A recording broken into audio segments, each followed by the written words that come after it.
toda vez que falamos sobre a segunda vinda, toda vez que falamos sobre os eventos finais, por algum motivo esperamos que eles aconteçam no futuro. Estou certo? Bom, haverá uma crise, haverá futuro e muito pouco. Percebemos que estamos nele. Está acontecendo. E está acontecendo muito rápido. E será uma surpresa para muitos que não estão acompanhando porque pensamos que temos problemas. Mas realmente não temos os problemas que achamos que temos. Por exemplo, você pode estar orando por um problema que possa ter com seu trabalho, ou sua casa, ou sua saúde, ou seu cônjuge, ou seus filhos. E você pode ter um problema real ali. Mas esse não é o verdadeiro problema. Satanás não está interessado no seu cônjuge. Ele não vai se casar com ela ou com ele. Satanás não está interessado no seu carro. Ele não precisa dele, ele voa. Satanás não está interessado no seu trabalho. Ele tem um trabalho diferente que quer fazer. Satanás não está interessado na sua casa. Ele tem um lugar melhor para viver. Satanás está interessado na sua fé. Amém. No seu relacionamento com Deus. E ele atacaria qualquer outra coisa que pudesse te distrair, coisas que você valoriza, para que ele te distraia do relacionamento, para que você não tenha tempo para preparação, nem tempo para Deus, porque você tem que lidar com esses problemas. E quanto mais você lida com seus problemas, mais Satanás te dá. Então ele te mantém ocupado. E quanto menos você se importa com seus problemas e foca no relacionamento, mais Deus pode te ajudar com seus problemas e ajudar seu relacionamento. E menos efeito Satanás tem sobre você. Amém. Você me acompanha? Nosso verdadeiro problema não é o problema que temos, é a falta de conhecimento de Deus. Nós não conhecemos nosso Deus. Esse é o nosso problema. Porque se conhecêssemos nosso Deus, não teríamos medo. Se conhecêssemos nosso Deus, e assim, Jesus está voltando em breve. Jesus está voltando em breve. Nós vamos vê-lo face a face com Cristo, meu Salvador. Nós o veremos. A questão não é se Jesus está vindo. A questão não é se haverá avivamento. A questão é em qual grupo você estará. Essa é a questão. Porque muitas vezes as pessoas vão à igreja, como eu disse ontem à noite. Por favor, não me interpretem mal. Devemos ir à igreja. A Bíblia é muito clara que não devemos faltar às nossas assembleias, certo? As pessoas vão à igreja, mas não vão à igreja para servir. Vão à igreja para serem servidas. E algumas delas até têm esse apetite por críticas, sabe? Eles criticam qualquer um, começando pelo ancião, o pastor, a conferência, a união, a divisão, a conferência geral. Todo mundo, exceto o cônjuge e os filhos, todo mundo menos eles. Você entende o que estou dizendo? Eles vivem de criticar. E essas são pessoas doentes. Porque se há alguém que precisa mudar, sou eu. Entende? Esse alguém é você. E assim, em nosso relacionamento com Deus, em nossa preparação. Vou te dar um exemplo. Lembro que eu era jovem, estava na 5ª série. 5ª ou 6ª, não sei. Por aí, não importa. Você quer detalhes? Pergunte à minha esposa, ela te contará tudo, certo? Eu conheço o panorama geral, não me importo com quantos anos eu tinha, sabe? Então, eu era jovem e construímos uma igreja. Agora, as pessoas aqui, sem ofensa a você, se você se ofender, eu vou orar por você. As pessoas aqui não entendem e não valorizam a liberdade. Eu não faço política, acredito que todos eles, não importa se você é republicano, democrata, não me importo. Todos eles são corruptos. Então eu não me importo de que lado você está. Eu nem quero ouvir. Então não me diga porque eu não vou ouvir. Não tenho tempo para isso. Estou ocupado fazendo algo melhor, sabe? Mas as pessoas aqui não entendem o valor da liberdade, que é mais importante do que qualquer coisa, incluindo a vida. As pessoas não entendem isso. As pessoas não entendem que estamos descendo rápido. Então, por favor, se você é um democrata, não diga que é culpa dos republicanos. Se você é um republicano, é culpa dos democratas. É sua culpa. É minha culpa. Certo? Mas dizendo isso, não importa de quem é a culpa. Importa o que você faz a respeito. Não sobre política. Sobre seu relacionamento com Deus. Sobre sua preparação para a segunda vinda. Isso é importante. Não é de quem é a culpa. Realmente não me ajuda a saber de quem é a culpa. É como você se prepara. Para isso, você entende o que estou dizendo? Como você se prepara para isso. E então, dizendo isso, eu estava na 5ª série. Não tínhamos liberdade. Não podíamos comprar uma cadeira para a igreja, um piano, um lápis. Nada era permitido. Você precisaria de aprovação do governo e eles nunca aprovariam. E você esperaria anos e anos e basicamente eles não aprovariam. Então, eu costumava fazer lições da escola sabatina e livros do espírito de profecia em um pequeno armário que meu pai isolou com paredes grossas. E ele tinha uma máquina de escrever, se você se lembra. Tica-tica, crr, tica-tica. Você se lembra? Sim. Se você se lembra, deve ser velho, ok. E então, nós tínhamos uma pequena máquina de escrever. E ele colocava almofadas. E a máquina de escrever sobre as almofadas. E eu entrava naquele armário e colocava, porque ele me pagava alguns centavos por página. E para ganhar dinheiro, eu colocava tantas páginas que tinha que bater bem forte para que funcionasse. Havia umas coisas azuis, não sei como chamar, entre as páginas. E a primeira página ficava perfurada. E na última, mal se via o azul. E eu sempre tinha, 10 ou mais cópias, uma atrás da outra, e ficando, sabe? E eu tinha, meus dedos ficavam duros aqui na ponta, de tanto bater forte para passar por todas as cópias. E eu digitava várias horas a cada noite, e depois escondia as cópias e as espalhava pela igreja e pela comunidade, para que as pessoas pudessem ter lições da escola sabatina. Você não entende, às vezes, você não valoriza o que temos, até que o perdemos. Sabe? E então, tínhamos esse tipo. Lembro-me de uma vez, minha esposa e eu viemos de Bucareste, eu estava na escola.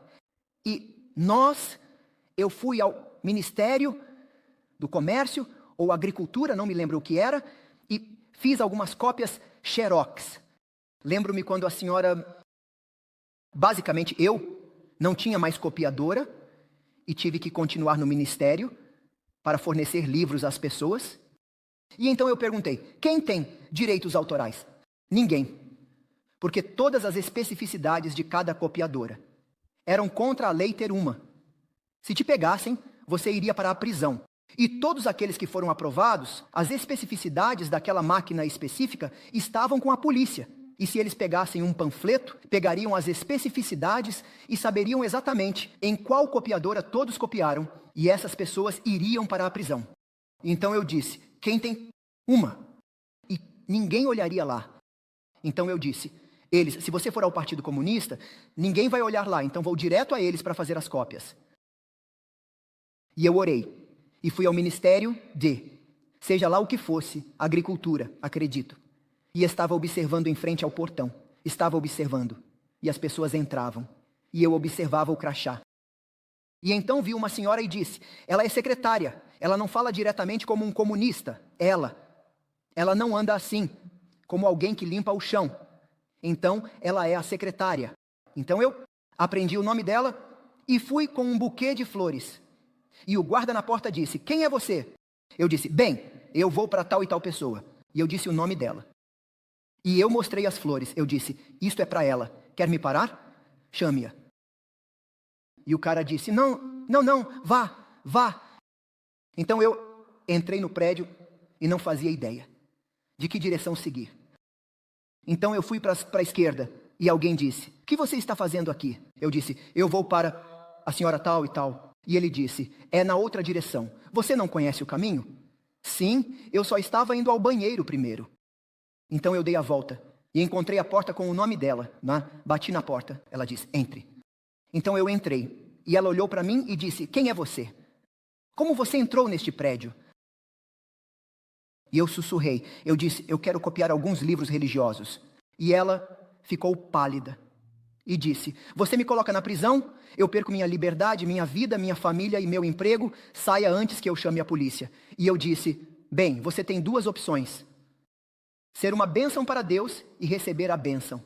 Ou recusar e perder a bênção. E ela diz, eu não recebo a bênção, eu recebo prisão perpétua. E eu disse, agora, isso é se Deus permitir. Se não, você recebe a bênção. E nós conversamos e então, resumindo a história, ela concordou em fazer as cópias e disse, vou fazer algumas páginas de cada vez. E você vem aqui todos os dias para me trazer biscoitos e flores. E nós as escondemos no fundo da sua bolsa. E colocamos coisas por cima.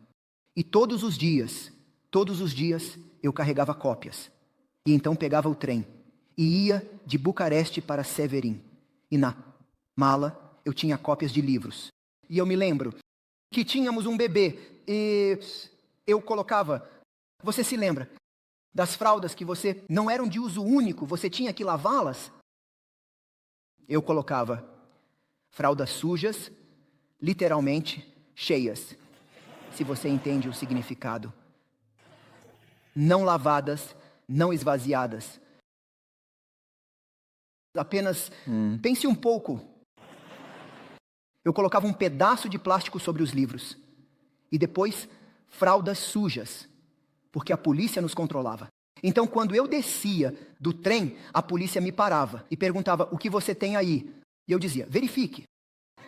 Ele dizia, não, você abre. Eu dizia, você abre. E ele dizia, não, você abre, é uma ordem. Eu disse, eu não vou obedecer a essa ordem. Você pode me dar qualquer outra ordem, mas não essa. Ele ficou bravo. Ele abriu e disse, agora eu entendo. Por que você não me contou? Eu disse, bem, se eu tivesse contado, você acreditaria em mim? Por que você não lava? Eu disse, porque eu preciso chegar em casa para lavar. Você vê o bebê? Você quer lavar? Ele disse, não, vá embora. E esse tipo de coisa todos os dias. Liberdade, liberdade, liberdade, liberdade, liberdade. E nós construímos uma igreja, era contra a lei. E trabalhamos todas as noites. E ouçam-me, igreja. Todos trabalharam, jovens e velhos, homens e mulheres, exceto algumas pessoas. Nenhum dos que trabalharam criticou o trabalho. Apenas aqueles que não fizeram nada criticaram. Pessoas que trabalham não têm tempo para criticar os outros. Eles podem ser vegetarianos, mas são canibais. Porque não comem carne, eles comem humanos. As pessoas que não trabalhavam eram os canibais ao nosso redor. E criticavam tudo e qualquer coisa que os trabalhadores faziam. As pessoas que trabalhavam não tinham tempo para criticar, porque trabalhávamos durante o dia, em nossos empregos. Todo mundo tinha um emprego. Era contra a lei não ter um emprego. Se você não tivesse um emprego, era preso. Todo mundo no país tinha um emprego. E durante a noite, após um dia inteiro de trabalho árduo, à noite, começávamos às 11 e trabalhávamos até às 4 da manhã. Porque às 4 saíamos. Então, às 6 as pessoas iam para seus empregos. E todo mundo à noite trabalhava na igreja. E você se perguntaria, quando eles dormiam? Eu não sei. Depois de 3 meses, construímos uma igreja. E nossos sapatos nunca ficaram velhos. E nunca nos cansamos. Nunca ficamos doentes. E nunca dormimos. E ainda assim estamos saudáveis e abençoados. E todos nós trabalhamos. E eu me lembro quando a polícia veio à porta e disse, vocês estão construindo uma igreja e isso é contra a lei. Vocês vão ser presos. E eu me lembro de como aquela igreja cresceu. E cresceu, e cresceu, até que não tivemos mais perseguição. E a liberdade chegou. E as pessoas ficaram ocupadas com negócios e dinheiro. E ninguém tinha interesse em trabalhar mais. E em vez de a igreja crescer rapidamente, ela estagnou. Pessoal, isso não é um sermão. Isso não é uma introdução. Isso é apenas uma história. A menos que você se ocupe servindo, você nunca crescerá e você nunca será salvo. Jesus veio para servir. E ele te chamou, não para vir à igreja para ser servido, mas para vir à igreja para servir. E todos na igreja devem servir, porque Deus deu dons a todos. E na medida em que você usa os próprios dons que Deus te deu, nessa medida você cresce, porque Deus não precisa de você ou de mim. Se não fizermos o trabalho, as pedras o farão. Deus pode usar um jumento. Então Deus pode usar qualquer um. Mas Deus te chamou porque o Espírito de profecia diz: quanto mais servimos, mais crescemos como Jesus. E ela disse: ao servir, nos tornamos mais fortes. Você me acompanha? A razão pela qual temos membros fracos é porque temos, desculpe-me, membros preguiçosos.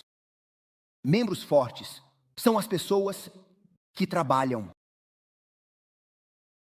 Você me ouviu.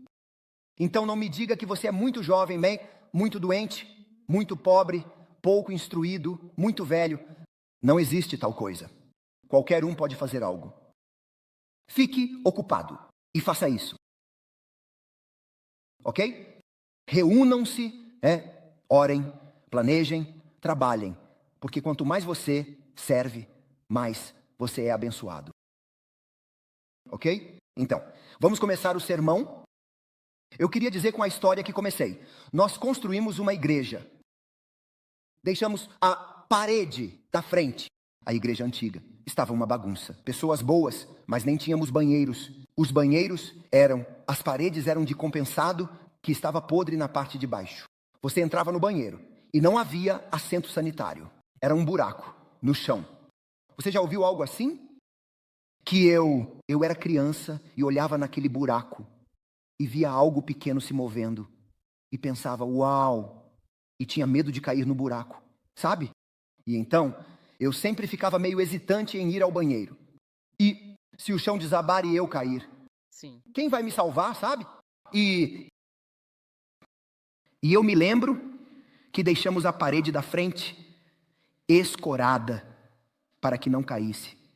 E construímos uma nova igreja, escondida atrás da parede da frente da igreja antiga. E não usamos ferramentas elétricas. E não usamos luzes. E ninguém falava. E trabalhávamos todas as noites em silêncio na escuridão. Até que a nova igreja fosse mais alta que a parede da igreja antiga. E a polícia veio. E a polícia queria nos prender. E o meu pai foi até o portão e disse: vocês têm um mandado? E eles disseram: não. Ele disse: então eu não vou abrir o portão. Ninguém diz para não abrir o portão ou nós vamos acabar com você. E meu pai disse: vocês não me assustam. O único medo é não ir contra Deus. Eu não tenho medo das pessoas. Nós vamos acabar com você. Eu não tenho medo da morte. Eu não vivo para mim mesmo. Se Deus quiser que eu viva, eu vivo. Se Deus quiser que eu morra, eu morro. Consigam um mandado e então abrimos o portão. Não podemos conseguir um mandado no meio da noite. Então venham amanhã. Tchau. Você não diria não à polícia. Se você crescesse naquele país, saberia exatamente do que estou falando. Você pagaria caro por isso. Então eles foram embora. E meu pai disse ao resto das pessoas: parem de chorar. Eles estavam chorando. Vamos perder nossa liberdade. Parem de chorar, vocês não são importantes. Parem de rezar pela liberdade. Ó Deus, por favor, nos salve para que não vamos para a prisão. Deus, por favor, nos salve. Ele disse: parem de rezar por si mesmos. Nós não somos importantes. Parem de se preocupar consigo mesmos. Ele disse: em vez disso, orem pela honra de Deus nesta cidade e neste país. E digam: Senhor, aconteça o que acontecer comigo. Não é importante. Sua missão é mais importante. Se Jesus morreu por esse tipo de missão, Não deveríamos estar dispostos a morrer por essa missão. E meu pai disse: parem de amar a si mesmos, mais do que amam a Deus e sua missão. E ele disse: vamos orar pela cidade, para que essas pessoas comunistas saibam que há um Deus no céu que é grande, que as ama e que a cidade tenha uma chance de ser salva. Imaginar. E nós oramos, e oramos, e oramos, e então nos voltamos uns para os outros e dissemos: como Deus poderia nos abençoar se há problemas entre nós? Você se lembra do que Helena diz no livro de Atos? Que os discípulos estavam juntos naquela sala, mas não podiam receber o Espírito Santo, porque havia tensões, divisões, críticas e discussões entre eles. E ela diz: até que se unissem em oração e deixassem de lado qualquer diferença, não poderiam receber a bênção. E então ela diz: quando finalmente a unidade foi alcançada, eles removeram qualquer barreira e receberam o Espírito Santo, e então realizaram aquele grande trabalho.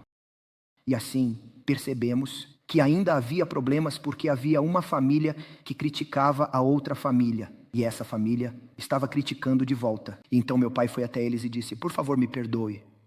E eles disseram: por favor, nos perdoe. E então o outro e logo. Todos estavam chorando e se abraçando e pedindo perdão, e era um espírito doce. E depois que as pessoas começaram a confessar, perdoar e se unir, sentimos a presença de Deus de uma forma forte entre nós. E não tínhamos mais medo. E todos começamos a cantar. E não nos importávamos se a polícia voltasse e nos prendesse a todos. Começamos a cantar e passamos o resto da noite cantando. E a polícia não voltou pela manhã. E terminamos a igreja, e terminamos a casa do pastor, e terminamos os novos banheiros bonitos, o assento do vaso sanitário, e terminamos as salas da escola sabatina, e terminamos tudo. E vários meses depois a polícia veio, com um mandado para nos prender. E eu me lembro do meu pai dizendo ao pastor: vá pela porta dos fundos, vá. Ele disse: não, vamos todos juntos para a prisão. E meu pai disse: tolice. Se todos nós formos para a prisão, quem vai trabalhar com a cidade? Eu vou para a prisão e trabalho com eles lá. Você fica fora e trabalha com eles na cidade. Ele disse: eu sou velho, estou aposentado, posso me dar ao luxo de ir para a prisão. Você é jovem, tem uma missão, vá pela porta dos fundos, alcance a cidade. Não esqueça nenhuma rua, alcance a cidade. Alcance a cidade. Você me entende? E então o pastor foi pela porta dos fundos. Meu pai foi até o portão, abriu o portão para a polícia. A polícia disse: quem está no comando? E meu pai disse: eu. E então outro ancião disse: eu. E então todos disseram: eu. E eles disseram: nem todo mundo pode estar no comando. E então levaram meu pai para a delegacia. Longa história, não tão importante. Mas eles levaram meu pai para a delegacia e colocaram a arma na frente do peito dele e disseram: você traz Bíblias para o país, espalha livros por aí, constrói igrejas. Vocês, precisamos acabar com vocês, eliminar o líder para que os outros parem. E eles colocaram a arma. E meu pai disse: espere um segundo. E começou a desabotoar. Peito. Vazio. Ele disse: agora você pode atirar. E eles disseram: ei, você não precisa tirar a camisa. A bala atravessa a camisa. E ele disse: eu sei, mas acabei de comprar esta camisa na semana passada no shopping. É uma camisa nova. Por que manchá-la? Há tantas pessoas que não têm uma camisa. Apenas dê para alguém. Não estrague a camisa. Ele disse: não estou preocupado comigo, apenas com a camisa. E eles disseram: você é louco. E ele: absolutamente, porque a sabedoria de Deus é loucura para vocês. E então o oficial chamou o chefe de polícia. Não conseguimos assustá-lo. Ele não tem medo. Dizemos para ele parar de fazer o ministério. E ele diz que não se importa se perder a vida, ele vai continuar fazendo o ministério. Você faz isso. Não me importa se perder minha casa, ou meu emprego, ou minha vida. Vou continuar fazendo o ministério. Foi assim que a igreja cresceu. E as pessoas estavam saudáveis, espiritualmente, fortes. Não havia mais tensão na igreja. Bênçãos após bênçãos, a juventude na igreja. Você me acompanha? E então eles disseram, vamos tomar sua casa. Ele diz, mas não há nada para levar. Eu devolvo 90% do dízimo. Ele diz, sem dinheiro, eu dou tudo para mostrar a igreja, porque se Jesus vier, vai queimar de qualquer forma. Então quero investir tudo no céu. Vamos te demitir, ele disse. Isso é absolutamente maravilhoso. Vou trabalhar 100% para a missão.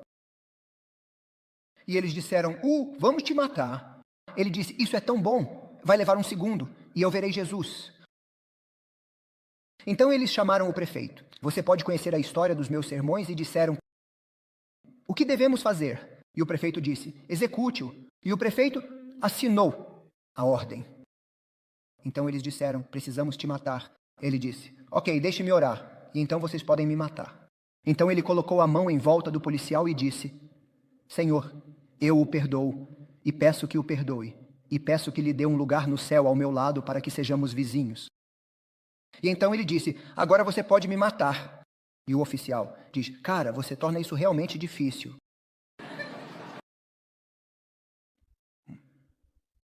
Ele disse, sinto muito, mas eu tenho que fazer isso. Ele disse, ok, estou pronto. E o telefone começou a tocar. Era o vice da cidade, o que está abaixo do prefeito, e disse, não toque neste homem. Nesse momento, o prefeito saiu da prefeitura, entrou em seu carro, e um caminhão grande, com um motorista bêbado, atingiu o prefeito e matou o prefeito. O prefeito acabou de morrer. Ele disse, não toque neste homem, porque o Espírito de Deus vive nele. Deixe-o ir, não toque nele. Então ele disse, você está livre. E disse, bem, então continuamos a fazer missão, Deus te abençoe. Tchau.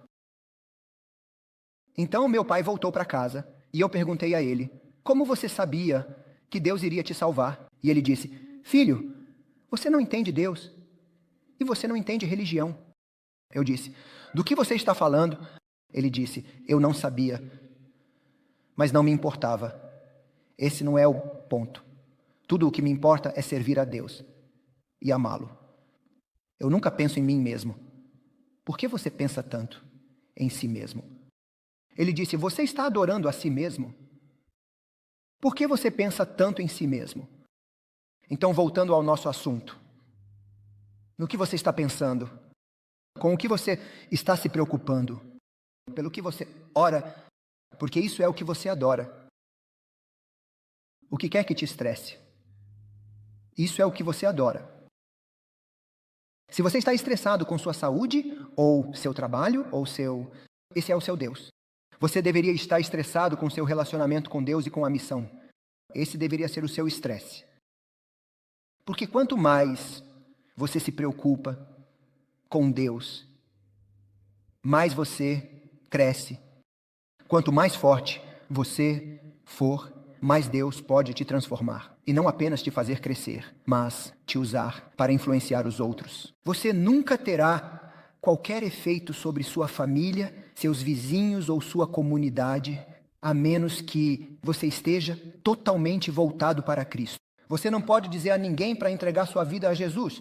Se você não fez isso, como você pode dizer às pessoas para fazerem algo que você não tem ideia do que é? Você me entende? Você precisa experimentar Deus por si mesmo, para poder contar aos outros. Não existe algo como pregar o Evangelho por pessoas que não entendem o Evangelho.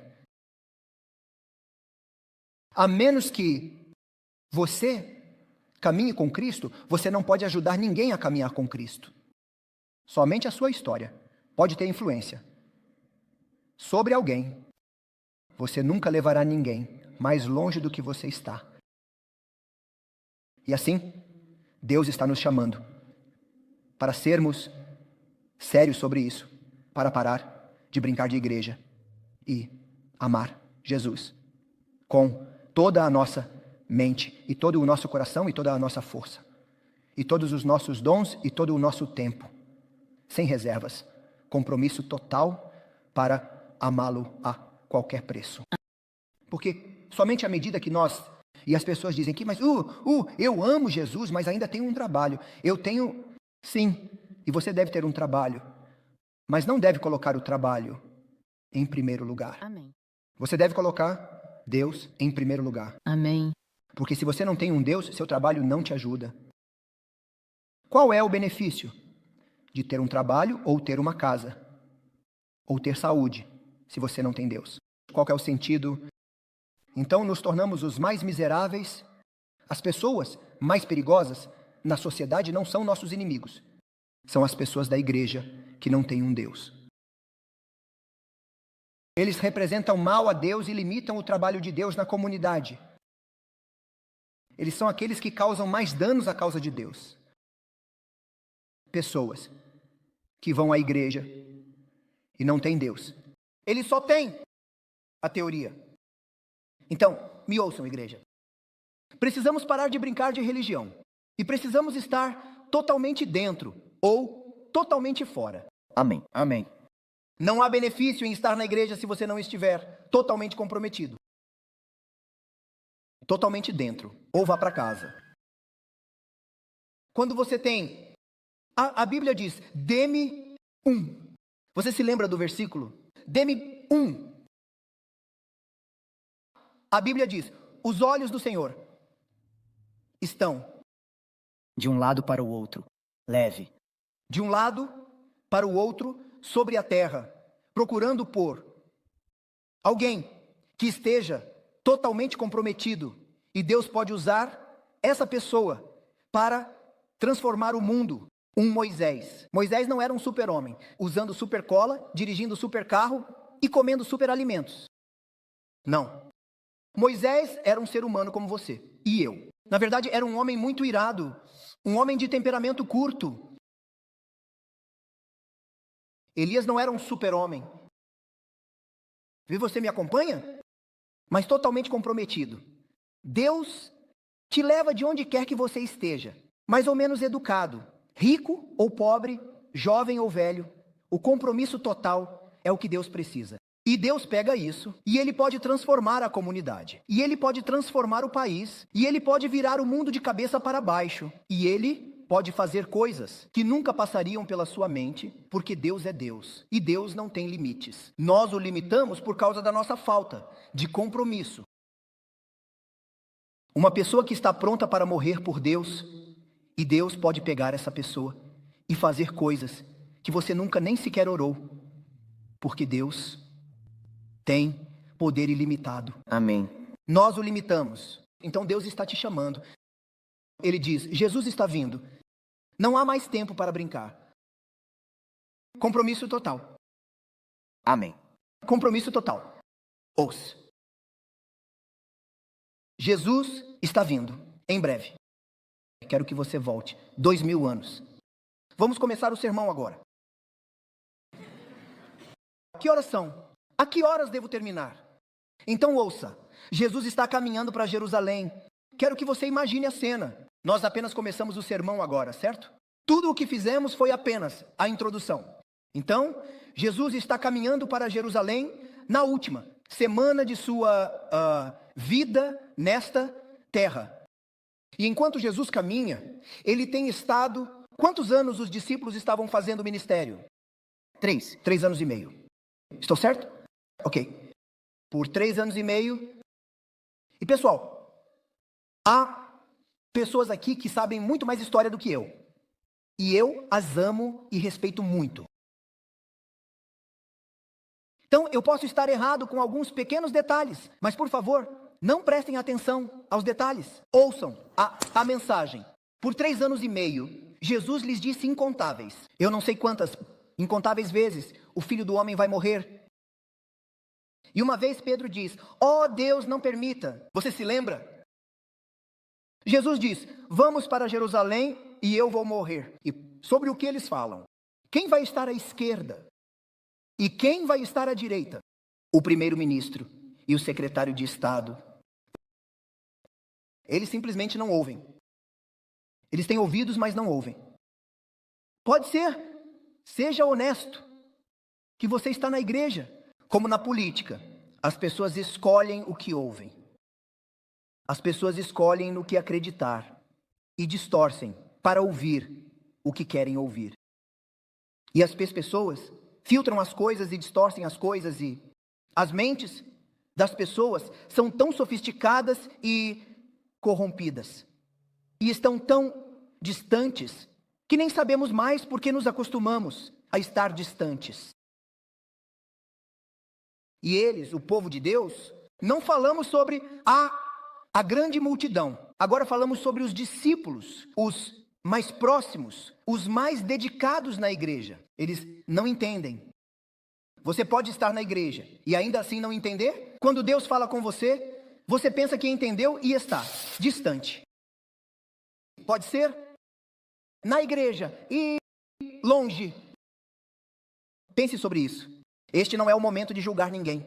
Este é o momento de julgar a si mesmo. E Jesus diz, o Filho do Homem vai morrer. E eles começam a brigar, a discutir quem vai ser o primeiro, o segundo, quem. Qual posição você consegue no gabinete? Se você fosse Jesus, o que diria sobre essa multidão? Não dedicada, cega e surda. Pense nisso. No Getsemane, Jesus está orando. Quem você acha que precisa mais de oração? Jesus ou eles? E eles dormem. Pode ser que estamos na igreja antes da vinda de Jesus e estamos dormindo? Você me segue? Ellen White diz, pelos discípulos adormecidos, é representada uma igreja adormecida antes da vinda do Senhor. Bem, nos últimos dias desta terra, pelos discípulos adormecidos, é representada uma igreja adormecida, bem, antes da segunda vinda, quando ela diz que nuvens escuras cercam a terra, quando deveríamos estar bem acordados e prontos. E ela diz, estamos dormindo e paralisados. Sim. Eu tenho as citações. Nós simplesmente não temos tempo. E então, naquele momento em que Jesus lhes diz, vamos a Jerusalém, e o Filho do Homem será crucificado.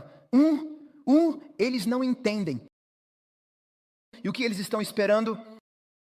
Eles estão esperando por conforto, e por ajuda, e por bênçãos. Eles estão esperando que ele responda às suas orações e restaure Jerusalém ao pleno poder como a cabeça de todas as nações. E eles estão à espera. Você entende? Sim. Enquanto esperamos por mais conforto e não o recebemos. Sim. Não vai melhorar, pessoal. Vai piorar. Olhem para as profecias. Então eles estão esperando que ele vá restaurar e que ele vá lhes dar, e ele está. E Jesus vai para no Monte das Oliveiras. Você já esteve lá? Sim.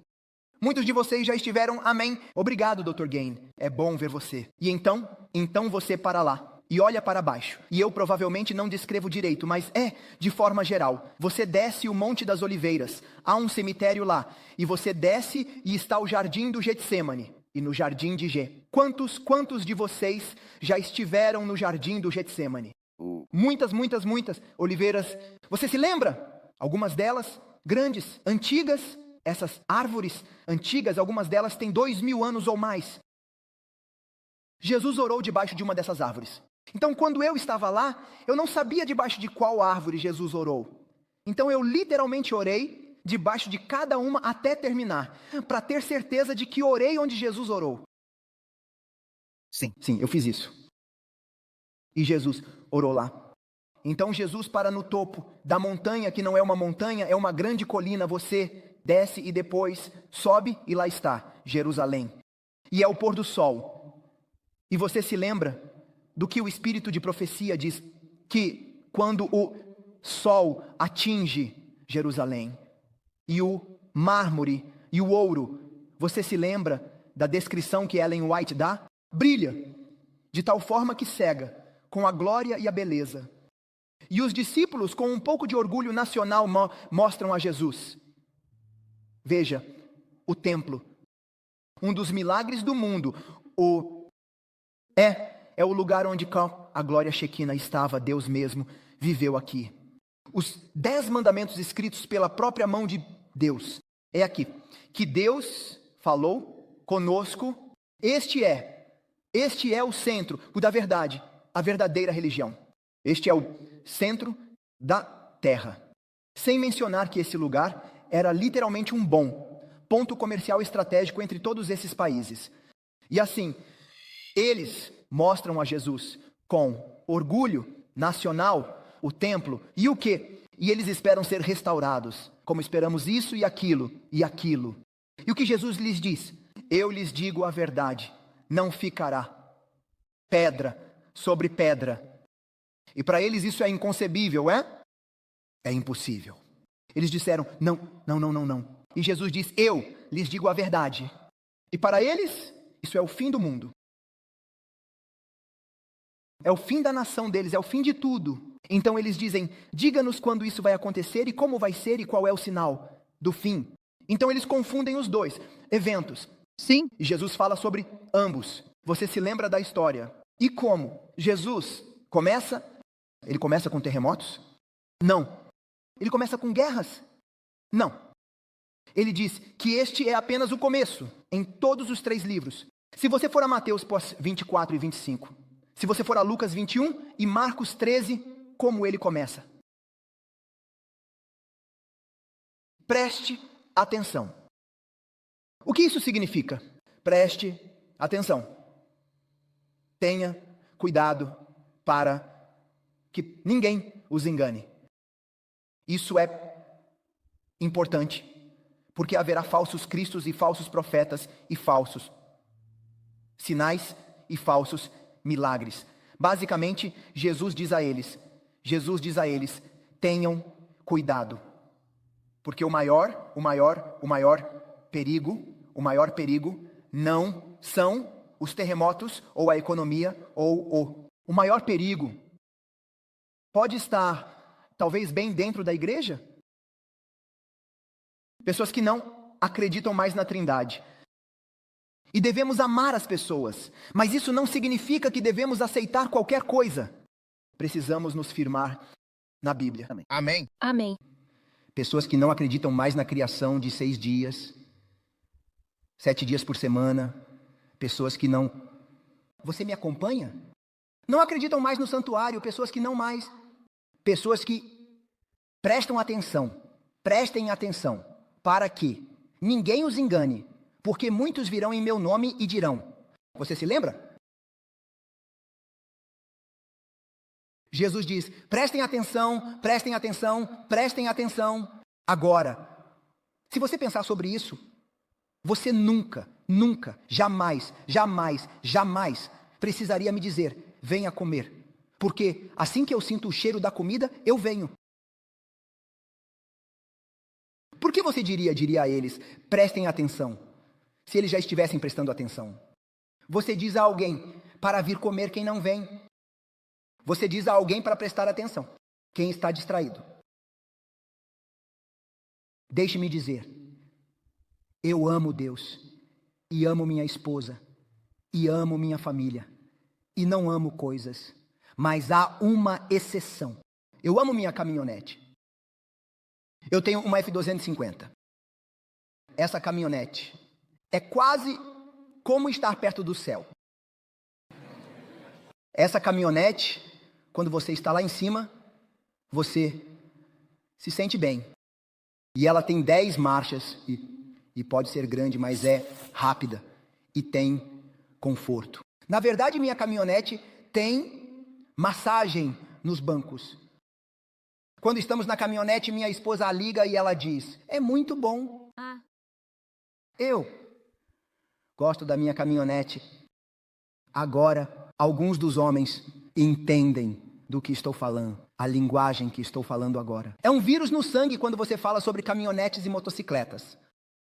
Ok, então eu amo minha caminhonete.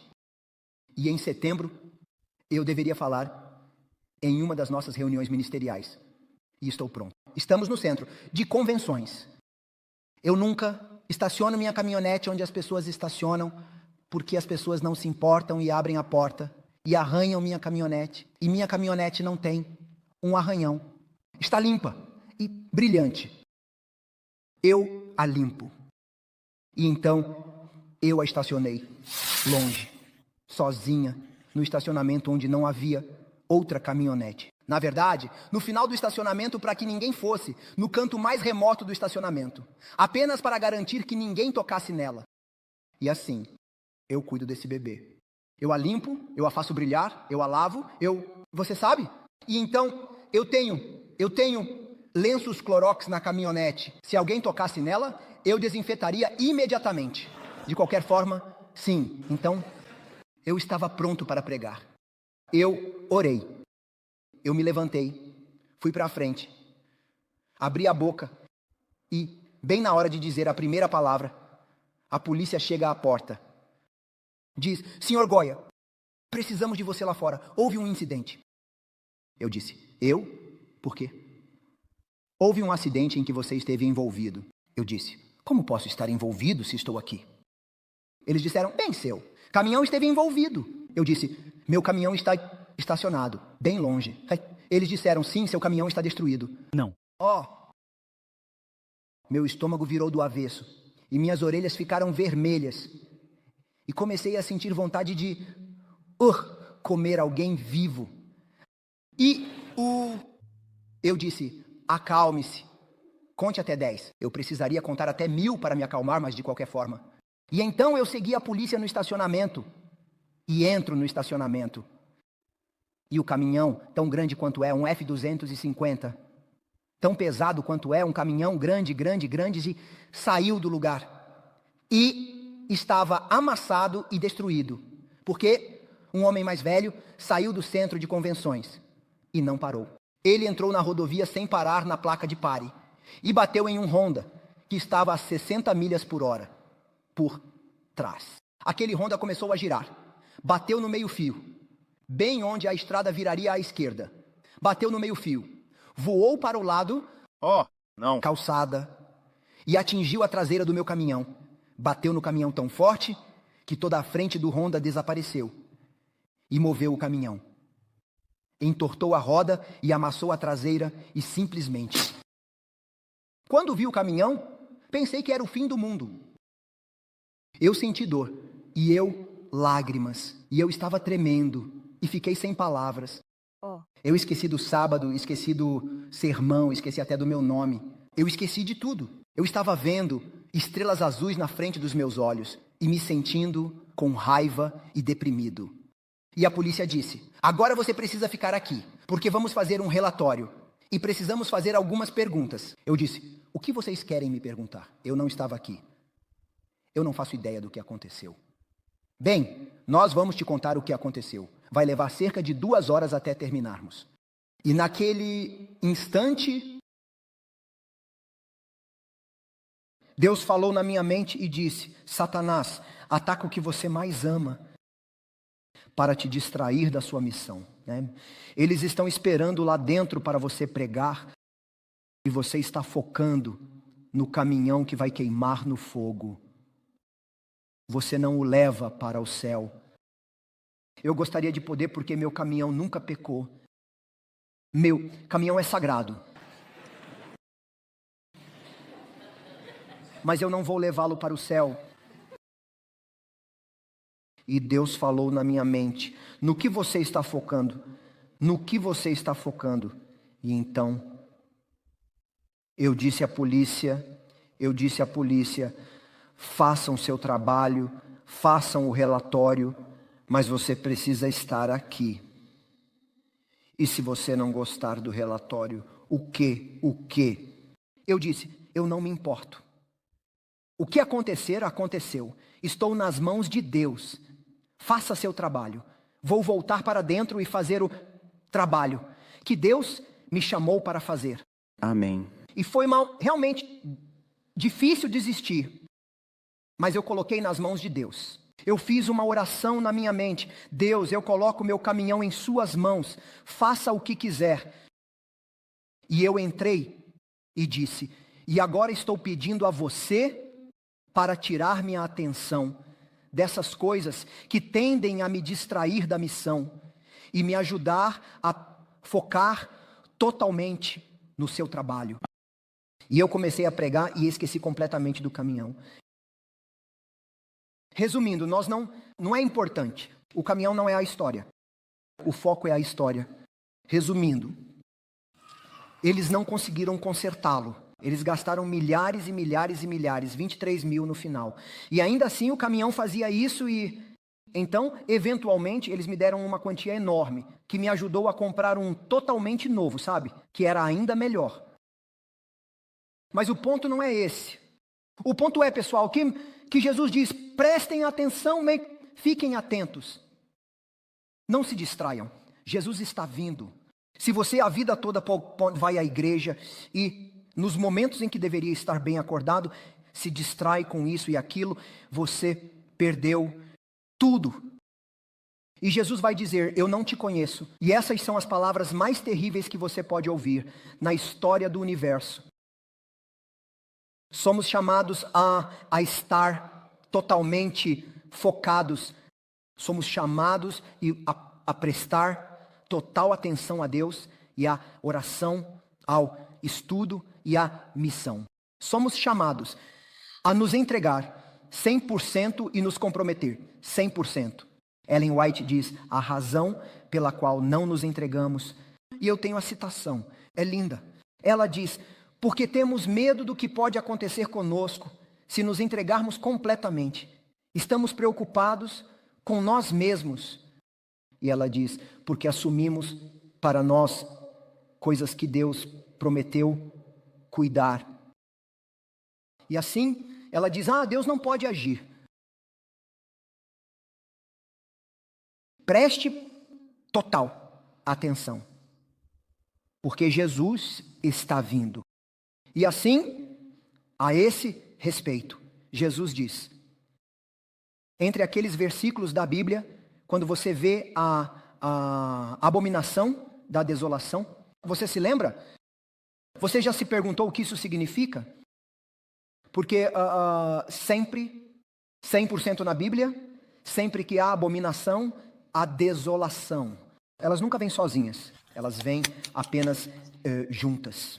Eu não vou falar sobre a teologia grega ou hebraica, termos, não falarei sobre isso. Contarei o que o espírito de profecia diz, entre muitas outras coisas que você pode explicar relacionadas a essas duas palavras, abominação e desolação. Ellen White diz, a maior forma de abominação é a idolatria. Sim. Você me ouviu? Sim.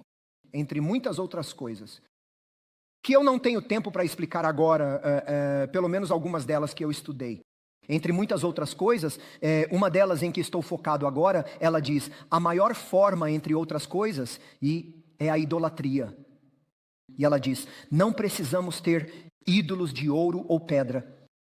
Qualquer coisa que amamos mais do que Deus, esse é o nosso ídolo. Qualquer coisa que te estresse, qualquer coisa em que você se concentre, qualquer coisa que tenha prioridade acima do relacionamento com Deus e da missão de Deus, isso é abominação. E toda vez que a abominação entra na sua vida, a desolação entra na sua vida. Toda vez na história do povo de Deus, quando Israel se envolveu em idolatria, eles foram desolados, eles foram escravos, foram destruídos. Toda vez que um bom rei, ou um bom sacerdote, ou um bom juiz, ou um bom líder surgia, o que ele fazia primeiro? Remoção. Ele removia os ídolos e os trazia de volta à verdadeira adoração e ao verdadeiro serviço. E instantaneamente toda a nação foi curada e abençoada e cresceu. Estou certo? Amém. Pense em Elias. Elias sobe a montanha e novamente, pessoal, estamos no slide 2 de um sermão de 72 slides. Não chegamos ao sermão porque eu preciso terminar, mas ouçam com atenção. Elias chega, a nação está adorando Baal e... Você se lembra? Ok. O que Elias faz? Destrói os ídolos. Conserta o altar de Deus. Amém. Traz de volta a verdadeira adoração. Ouça com atenção. A Bíblia diz em Malaquias que antes de Jesus vir, ele enviará Elias. Qual é o trabalho? É consertar a verdadeira adoração. Em Apocalipse, o problema que temos antes de Jesus vir é a falsa adoração. Estou certo? E somos chamados à verdadeira adoração. Elias conserta o altar. E diz que ele vai converter o coração dos filhos aos pais. E dos pais aos filhos. Não estou certo? Sim. Em meus 30 e poucos anos, 34, 35 anos de ministério, vi muitas pessoas se divorciarem. Nunca vi ninguém se divorciar que faz fielmente o altar. Pessoas que dedicam tempo com a família para orar juntos. Não estou pedindo que você ore. Estou dizendo para orar juntos. Pessoas que oram juntas, conversam juntas, adoram juntas, estudam juntas e interagem juntas. Passam tempo, marido e mulher, para orar juntos. Quanto mais, Ellen White diz, quando os discípulos que estavam divididos oraram juntos, há poder no juntos. Ellen White diz, isso traz unidade.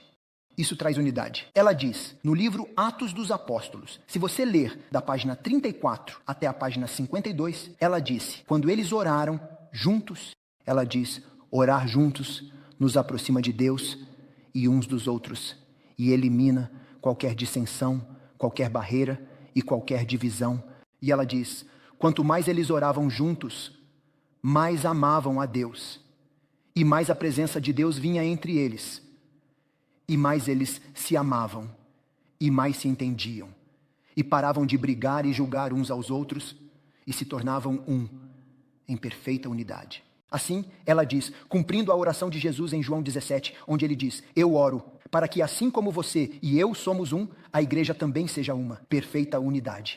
E ela diz, eles tiraram barreiras para o Espírito Santo, abençoá-los e receberem a chuva temporã. Amém. Amém. Famílias que consertam o altar e oram juntas e estudam juntas, trazem unidade. Igrejas que oram juntas trazem unidade. Eu me lembro de muitos anos atrás, 100 anos atrás, quando recebi meu primeiro distrito no Siewa, no norte, quando terminei a escola em Andrews e me chamaram para algum lugar no norte. Não vou te dizer onde, mas você provavelmente já sabe. Quando eu estava lá, e eu tenho apenas cerca de 9 minutos. Vou dizer rápido, mas você precisa orar pelo dom de línguas para entender meu inglês rápido. Então, quando eu estava lá, entrei na igreja. Quando entrei na igreja, havia 20 pessoas, todas jovens entre 76 e 92. E, está me acompanhando? Eu amo e respeito os idosos pela sua experiência, mas todos, eu também quero ter alguns jovens na igreja. Nenhum. E a igreja era antiga. E eu disse à minha esposa, o que vou fazer? Esta igreja está a um dia de alguns funerais e é isso. E então, no próximo sábado, estava nevando e fazia frio, estava menos 36. Você entende o que isso significa? Menos 36. E eu entendi, ou eu disse, sabe de uma coisa? Eu não vou à igreja porque se eles saírem, eles morrem. E minha esposa diz, vá à igreja, querido. Eu disse, tá bom, vou à igreja. 9 pessoas. Minha família, 4 e mais 5. Eu estava deprimido. Então eu disse, devo pregar? E a anciã principal, de 92 anos, diz, pastor, nós pagamos o dízimo, é melhor você pregar? Eu dei o sermão e fui para casa e disse, querida, precisamos procurar uma igreja maior, onde possamos fazer missão. E ela diz, querido, você precisa sair do ministério de uma vez por todas. Eu disse, por quê? Ela diz, você não precisa de uma igreja maior. Você só precisa acreditar no que prega. Amém.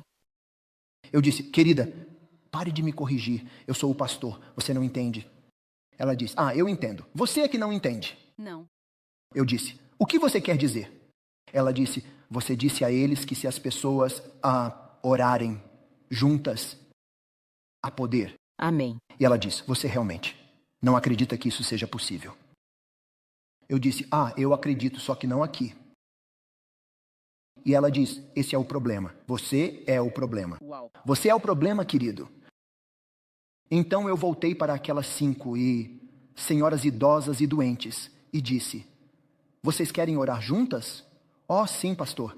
Não temos nada para fazer em casa, de qualquer maneira.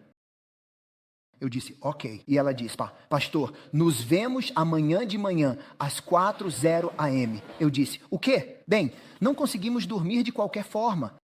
Eu disse, nos vemos amanhã, 9:00 AM. Eu não consigo dormir, você sabe. E ela disse, ok, 5S. Eu disse, não, ok, 8-0. Ok, pastor, 6-0. Eu digo, ok, 7-0. Ela disse, 6:30, fechado, por favor, não negocie. Eu disse, ok, 6:30. Acordei. Às 5:10 estava menos 36, 37, 30 e poucos. Meu carro estava congelado, eu não tinha nada para limpar o para-brisa. Usei um cartão de crédito, meus dedos congelaram. Eu estava miserável, eu odiei. Eu não queria ir, não estava confortável. Então, entrei no carro e, quando você respira, e está tão frio, começou a congelar por dentro. E você não pode parar de respirar, sabe? Então eu não conseguia ver através do para-brisa. E finalmente cheguei à igreja. E quando cheguei à igreja começou a esquentar o motor, mas então tive que desligá-lo, sabe? E então entrei, esperando que eles não estivessem lá e eu pudesse ir para casa. Eles estavam lá, chegaram por volta das 4:30. E eles já estavam orando. Amém. E esperando pelo pastor. Amém. E nós oramos juntos. E eu disse, você ainda quer vir amanhã? Eles disseram que sim. Oh, tudo bem. Depois de uma semana eu disse, já é suficiente? Eles disseram, bem, pelo menos 10 dias como os discípulos no cenáculo. Oramos 10 dias, eu disse, podemos parar agora? E eles disseram, pastor, meus filhos, nunca me ligavam, nunca falavam comigo. Desde que começamos a orar, por alguma razão, eu posso sentir a bênção de Deus na minha família. Meus filhos começaram a ligar. Amém. Por favor, não pare de orar, porque a oração juntos tem poder. Porque Jesus disse, sempre que 2 ou 3 se reunirem, eu estarei lá. E então, o que ele diz? Pois sempre que 2 ou 3 orarem, em um só acordo, poderia ou irá ser concedido. Sempre que 2 ou 3 oram em um só acordo, isso não significa que eles estão juntos em um Honda Accord. Isso significa que eles oram em unidade de propósito. Eles se unem. Ellen White diz no livro de Atos, os discípulos, embora tivessem problemas, não pediram uma bênção para si mesmos. Eles se esqueceram de si mesmos, esqueceram suas necessidades, se sacrificaram e todos se uniram em um único pedido. Em total unidade eles e oraram pelo derramamento do Consolador prometido, ela diz. Então, sempre que 2 ou 3 oram em um só acordo, vocês se unem e todos oram por um único propósito. Deus prometeu. Deus prometeu e Deus não mente. Quando vocês oram em unidade, isso será concedido a vocês. Isso mesmo. Amém. Então aquelas senhoras idosas disseram, pastor, vamos continuar orando em unidade. E eu disse, para quê? Para o que você disse, pastor, no sábado. Eu nem conseguia me lembrar do meu próprio sermão. E elas disseram, você orou, você disse que se orarmos juntos, alcançaremos a cidade. Deus nos dará isso. Ok, vamos orar para que alcancemos a cidade. Você sabe, 5 senhoras idosas, como no mundo elas podem alcançar a cidade? Elas mal conseguiam andar, sabe? Oramos juntos, e depois de um mês eu disse, podemos parar? Elas disseram, não. E oramos por 3 meses. Enquanto isso, nossa igreja foi de 20 para 60 para 120, a ponto de não termos mais espaço na igreja. Sim. Amém. Porque 5 senhoras idosas se reuniam às 6:30 da manhã e oravam para que Deus alcançasse suas famílias e sua cidade. Amém. Amém. Nosso tempo acabou. Preciso terminar agora. Pessoal, Jesus, está orando no Getsêmani. E Jesus disse aos discípulos para vigiarem. Se você se lembra, ele diz em Mateus 24 e 25, vigiai e orai. Estejam acordados, sejam sóbrios, estejam focados e orem. Sim. Porque é daí que vem a força.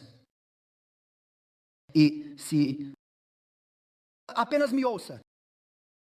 E se toda a igreja adventista no mundo se reunisse, às 6 da manhã, 4 da manhã, não me importa, na terça à noite, não me importa. Se você não puder vir porque mora longe, onde quer que esteja, reúna quem estiver a meia hora de distância e orem juntos pelo derramamento do Espírito Santo sobre sua família, sobre sua igreja, sobre sua comunidade.